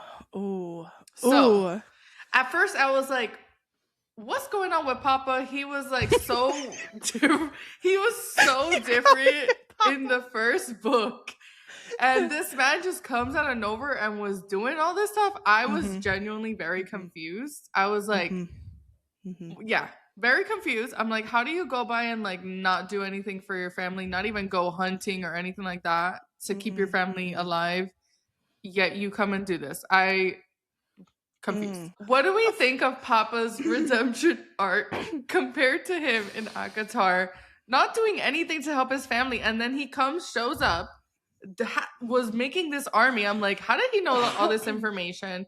What was stopping him before? I'm unsure about what flag to give this man right now. Yeah, I am. Papa, what are you doing? Okay. So, and also I think it's very interesting that we don't get his name as well. I think names are important. Hey, that's why I said Papa, That's why we just call him Papa. Okay. We just call him Papa, and that's how he is. So I think, cause I'm yellow to green on this. And here's the thing. Cause like ultimately you helped save the day. Like you showed up. But it's in some way feels like too little too late almost as well. Like you doing this does not erase like years of neglect. And to his defense, he did have a busted knee. They did come like swing and get him in the kneecap. And you could set traps. There's a whole lot you could do, except he like all he did was like sell wood carvings that nobody wanted because everybody was too. They were like, what do I need a wood carving for? So I think ultimately Papa gets a yellow flag from me, because his actions here, valiant. I think I love that he's on the Nesta. His last words are to Nesta and are like, I loved you ever since I beheld you. Like he says what he needs to say. And he gives his life for the cause. And so for that, I can't like red flag him. But Papa did spend a lot of time being pretty neglectful and like uninterested in actually being helpful. So I'm giving this like a yellow flag, but she's pale yellow. She's pale yellow. I agree, because I definitely don't Mm-hmm. want to give him a red flag, because he Mm-hmm. did kind of, had his efforts here, but I was just genuinely very upset when I was like, Mm-hmm. Mm-hmm. okay, are we not going to talk about like why you were acting? So I, in this moment, feel very connected to Mm-hmm. Nesta, where it's like that kind of like anger towards her father of just like, Mm-hmm. or like resentment towards him of like, you never did anything. And, Mm-hmm. that may be another thing too of like processing the like the grief that of Mm-hmm. like them losing their father. But yeah, I was just like, okay, this And do was you know what interesting. I'm putting together right now that I think he's still a yellow flag to me, but I think, or I wonder if Farah and Papa share depressive tendencies, because Nesta burns. Nesta burns like fire inside. Even if she's cold on the outside, she is burning up. But I Mm, think Farah's mental health, when it's not in a good place, she goes to that depressive place where it's like, I feel heavy. I can't feel. I yeah. don't. It's a lack of emotion. That's what Farah struggles with. With Nesta, it's too much emotion. She doesn't know where Yeah. to go with it. So I wonder if Nesta is particularly offended by her father's actions, because it's that lack of feeling, that depressiveness, where Nesta's like, I can't help but feel. Like, how can you not feel about this? Right. Yeah. That's an interesting, yeah, thing that you pointed out. Note that. Mm, Put that in the records. yeah. But So that is there what we I go. presented to the court, Papa. Papa. Okay. So my last case for the court this day has to do with Resand and Farah. They've been doing some things, and I'm like, I don't know Mm, about this. um Reese and Farah both have a streak for admitting or omitting details as a way to forward their plans without meeting resistance from others. There are several examples within Akawar where either Farah or Reese obscure the truth or leave out details, even lying, and even with people of the inner circle, in order to forward their agenda. And there are a couple of examples of this. On page 262, Reese, Farah, Moore, Azrael, Nesra, and Amrin go to the Hewn City. So that's the part of Reese's court that is living under this mountain. It's not under the mountain, different thing. But fun fact, Under the Mountain was fashioned after the Hewn City, so that's why they look so similar. But they go there so that Nesta can practice her magic and find made objects that are similar, like were forged in the way that she and Elaine and Feyre were forged. So while Amran and Nesta are working on that, everyone else goes to a meeting with Kier. Kier is the sort of like overlord of the Hewn City, and interestingly, Moore's father. So they need to go to Kier to ask him to use his Darkbringer Legion in the war with Hybern. Unbeknownst to almost everyone in the meeting, Resand invites Eris to the meeting to be a bargaining chip for Kier, and only Reese and Azrael know this.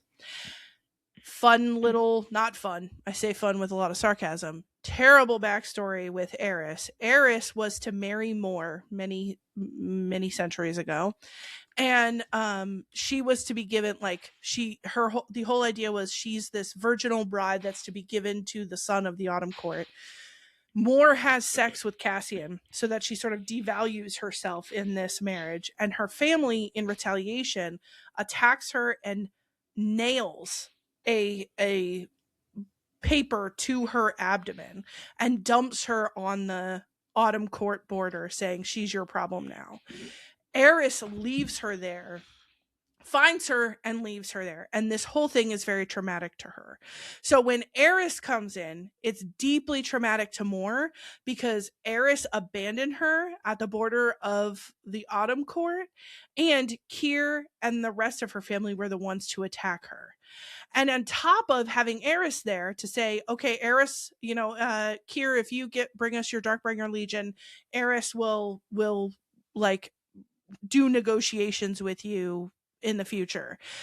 On top of that, he offers Kier supervised visits to Valaris, and this is like doubly upsetting to Moore because she loves Valaris, and she genuinely feels like this is going like Kier is doing this to her specifically to ruin this place that is her home, and that it is going to ruin her home. And I think Amryn summarizes Reese's actions on page 280 really well. She says, "You're a sneaky bastard. You always have been and likely always will be. But it doesn't excuse you, boy, from not warning us. Warning her," meaning Moore, "not where those two monsters are involved. Yes, you made the right call, played it well, but you also played it badly."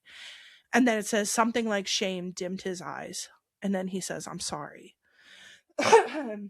Then on page 525, as I mentioned earlier, Feyre tells Moore to join the battle against Hybern, but omits information to Moore, although she technically doesn't lie, to find the Suriel in the middle to go get information. The middle is where like the Weaver is. It's this like neutral, creepy forest territory.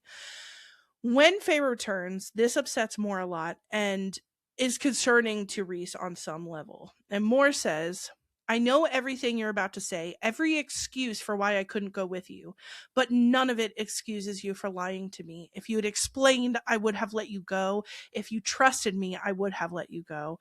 But do you know what it felt like to look Rhys in the eye and tell him I had no idea where you were?" Um, and then on 543, Rhys also kind of talks to her. I mentioned it earlier, but just says to her, like, we don't let each other do anything, but I just wanted to know. There are other examples, like when Faye and Rhys get the help of the Bone Carver and the Weaver, respectively. They each sneaky do that for the final battle with Hybern. And even when Rhys and Feyre made Feyre High Lady, they did not tell anyone until Feyre was in the Spring Court. So these are just a few examples, but what do you think about their obscuring the truth or lying to the inner circle and to other people to get their ends met? What flag would you give this behavior? I mean, what Reese did to Moore was pretty bad. I do think like that was really messed up, and I'm gonna give that a red flag because that is kind of like, I don't know, like traitor behavior of like, this is something that horrible that really happened to me, and you know, I feel like she should have been warned, but then I'm sure if she would have been warned, like she wouldn't have wanted it to happen, you know, and like it could have messed up his plan. Like, but no, you just don't do that. I don't think that's okay.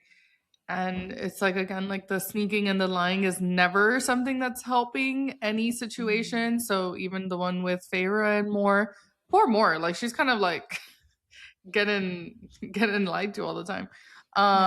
But so I would say the one about Feyre, I would maybe call it orange, you know, because I think she is trying to just handle things on her own and not be told that she can't do something. So I think that's why she lies.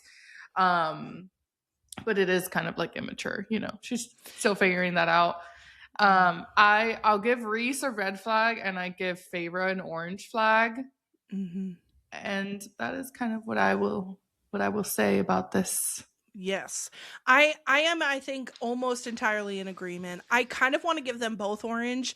The only thing that's going through my mind that kind of pulls it back a little bit is the fact that they are High Lord and Lady. Like, they very technically have the most power. And it's like, true. Sometimes, you know, it's like I could see them having to make decisions that others can't be a part of just by virtue of their position.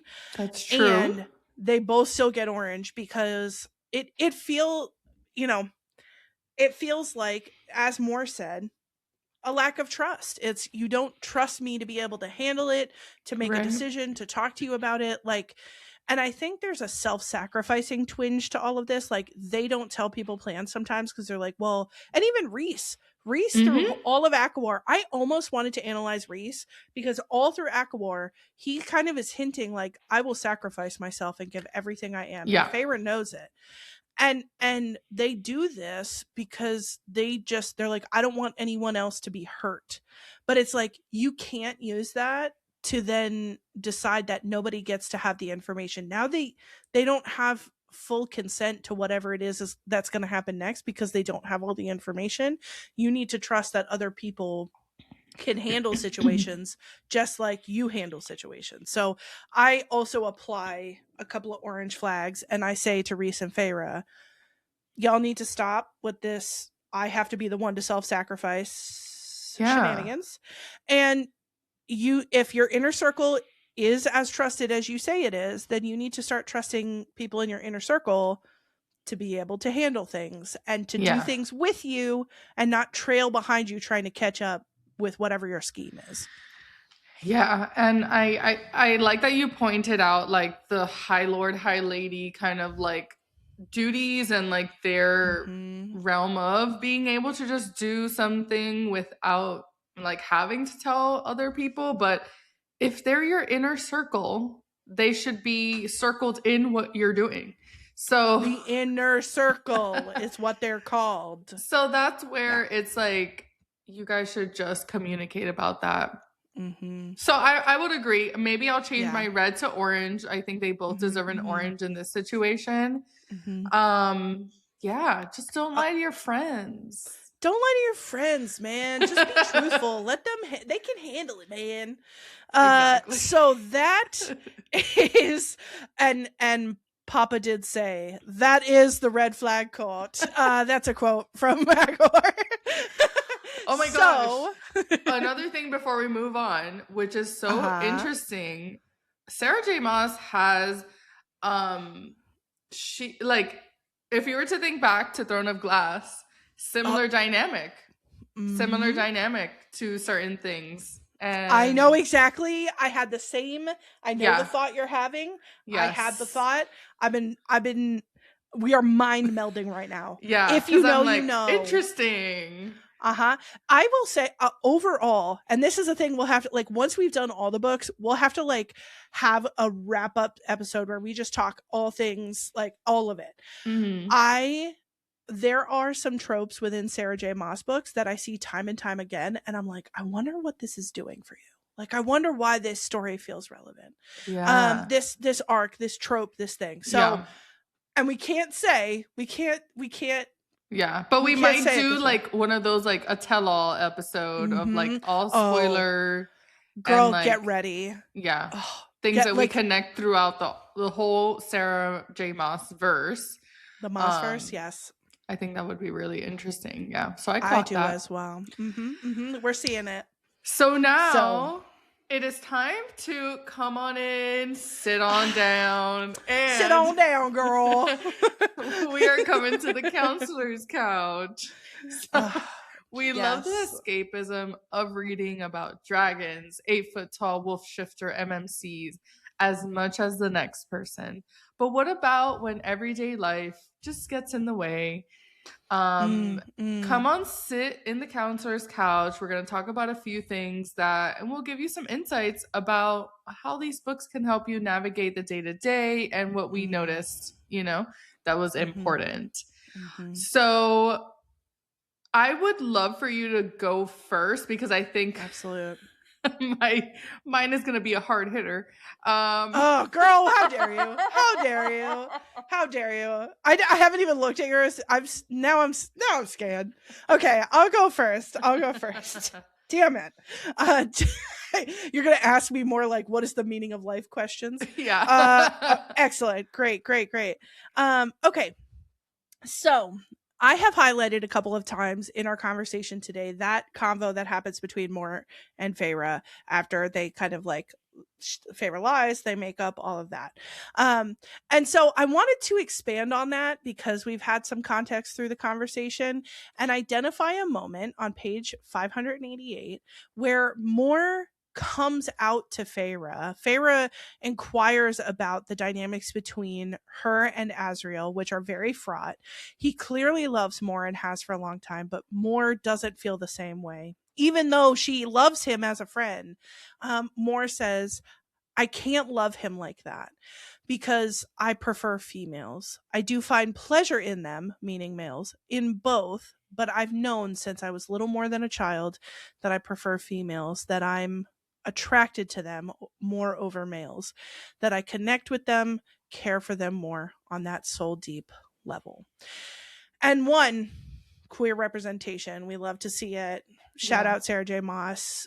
You know, we could always have more, and as in MORE, more, but we have more as in MOR. And this made me think about some of the complexities around sexual orientation, people who are part of the LGBTQ plus community, and the coming out process. So I thought I might share a few insights on navigating sexuality and sexual orientation. If you're a person in the LGBTQ community or you love someone who is in the LGBTQ community, just give you some insights and tips and tricks. First off, I want to make sure that everybody knows the term coming out. And coming out is just a common phrase used by LGBTQ folks to signify when, where, how, and whom they would like to talk about their sexual orientation or gender identity with. Because Moore reveals her sexuality and kind of her romantic orientation, we're going to talk about it in terms of sexuality, but know that there are unique dynamics where you are coming out in related to gender, sex, and romantic orientation. So everybody's experience is different. Everyone is unique, but we're going to focus on sexuality specifically. So sexuality and development is the first point here. A lot of folks don't realize that sexuality is developmental and can change across a person's life. People learn more about themselves, they learn language to describe their experiences and identities. And it is a myth that folks figure out their sexual orientation in childhood. Like, as soon as I could remember, I knew I was gay or lesbian or bi or whatever, and that they don't shift their identities across time. For some people, that might be true. They realize their sexual orientation young and maintain the identity. But for some people, it's more amorphous. They might change identities over time, just as they learn more about themselves and shift over time.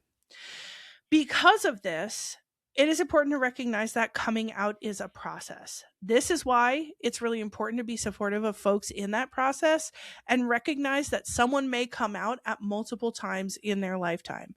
They may identify you as bisexual at one point, and then pansexual fits better for them later on. Or someone may think they're pansexual, and then as they grow, they realize they're demisexual, or that somehow fits better.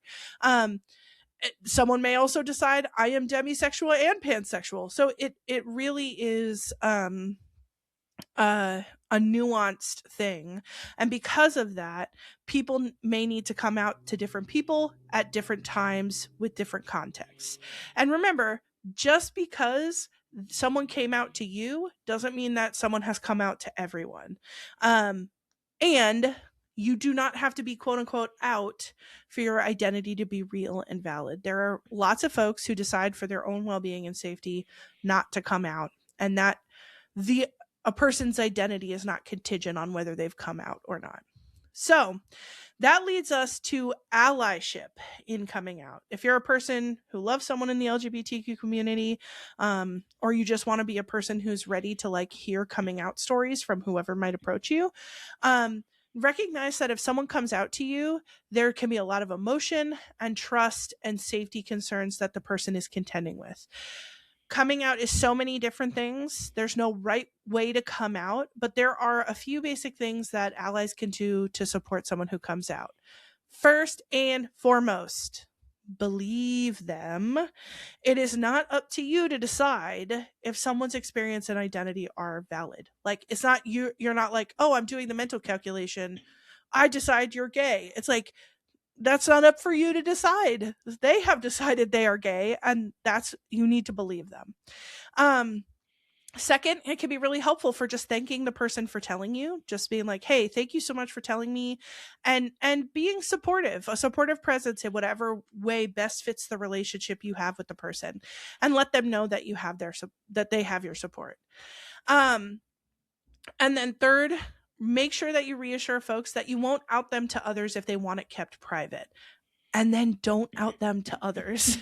It is discriminatory, it's invasive, and dangerous sometimes if someone doesn't want to come out to particular people and someone outs them to those people.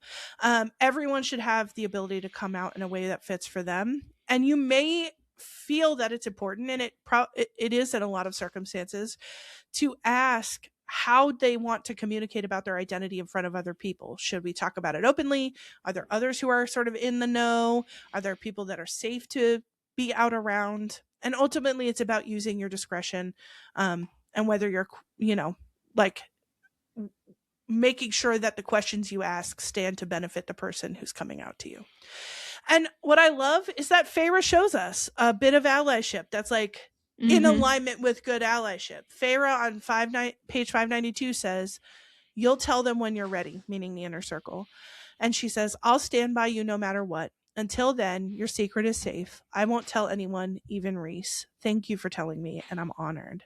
So be like Feyre, everyone. Be like Feyre. I love that you kind of chose this counselor couch moment, because I was thinking that too when I wrote it, and then I saw you did it. I was like, all right. Hell yes. So yeah, I think that was like a beautiful moment between them two, and a great show of representation for the LGBTQ plus community. So I thought that was awesome. And even Feyre's response, like perfect. And I think this is a great example of like how people can take that into the real world.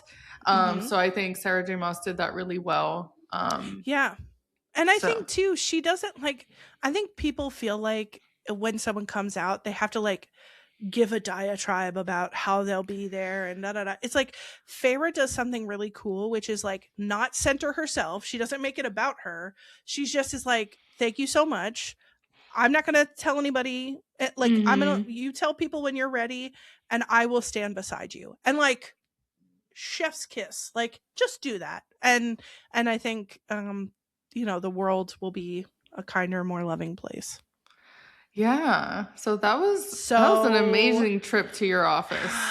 We're out here just being LGBTQ plus affirming. We're doing allyship. And now I'm a little scared to go on over to your office, given that you told me there was going to be what's happening over in your office, Yarlin. Well, in my office, we're feeling a little existential, as we were before. Oh, good. Oh, just me and my emo self. So I felt very connected and impacted by the quote that we talked about earlier, like, we're all broken in our own ways in places no one might see. I was like already like, I love that. And I feel as though it brought me to think about how sometimes we may feel broken due to things that we experience or our ways of being. So when we define ourselves as broken, I feel like, as we talked about, like, it shines a negative light on the parts that make us who we are and things that we can grow from. And I just wanted to like make that a thing to mention. Like, I think the therapy space is a safe space to explore that brokenness that we may define ourselves with.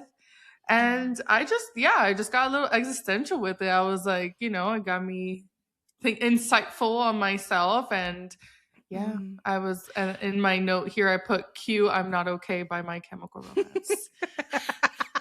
Not okay. I'm not okay. Okay. I'm not fucking okay.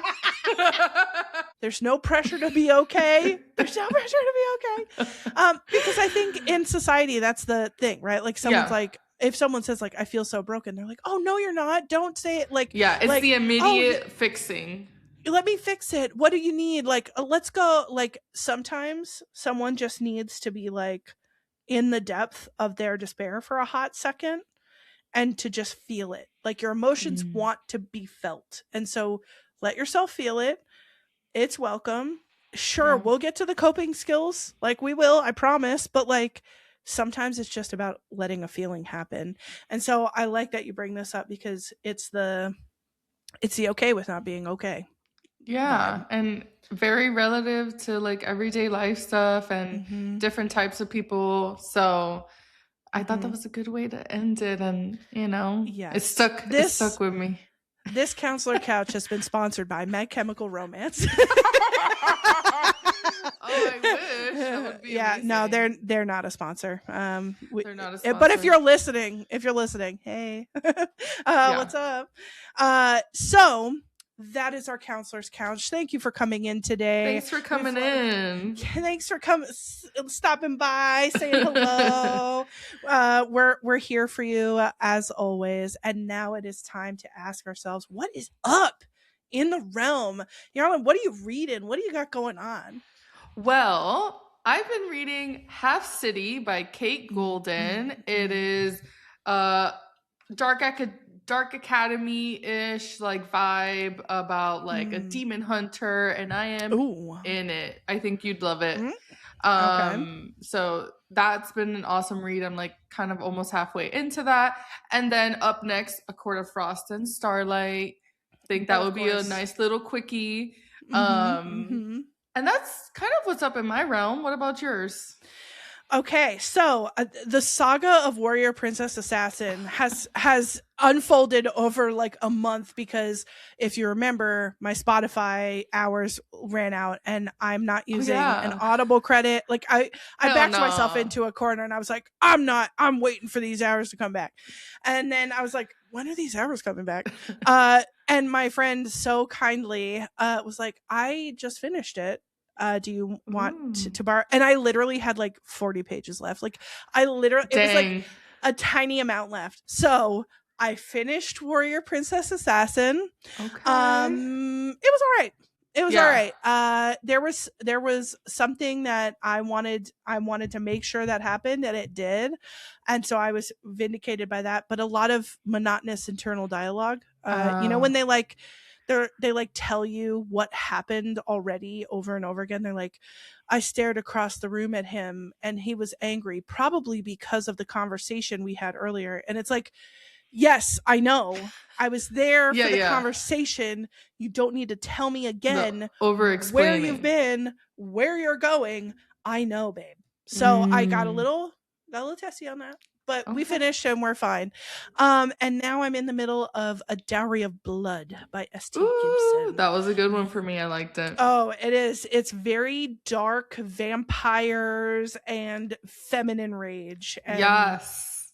I get into that. Capital yes. Yeah. Yes. Yeah, exactly. It's and here's the thing. I need somebody, and you'll know who I'm talking about. I need somebody to get their comeuppance. I need the rage to rage. I need the feminine rage to come to a resolution. So that's what I'm looking forward to. And then, of course, A Court of Frosted Starlight. The holiday, the frosty vibes are here. And then I do have to read Assisted to the Villain sometime in April. So whenever that's the first one? Yes. Yep. It's the first. Because I know there's multiple in those. Yeah. It's like Assisted to the Villain, Accomplice to the Villain. Everybody's with the villain. Very interesting. So, you'll let me know how that one is. I always see it. Absolutely, I will. So that is in my realm. Well, our final remarks, social media shout out. If any of today's topics were triggering or upsetting or has you in an existential crisis, please make sure to seek out individualized mental health treatment. I will.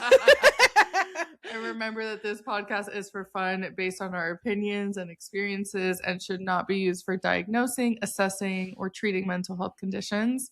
On the next episode, out on April 22nd, we will cover A Court of Frost and Starlight. So be on the lookout for that as we gear to finish ACOTAR.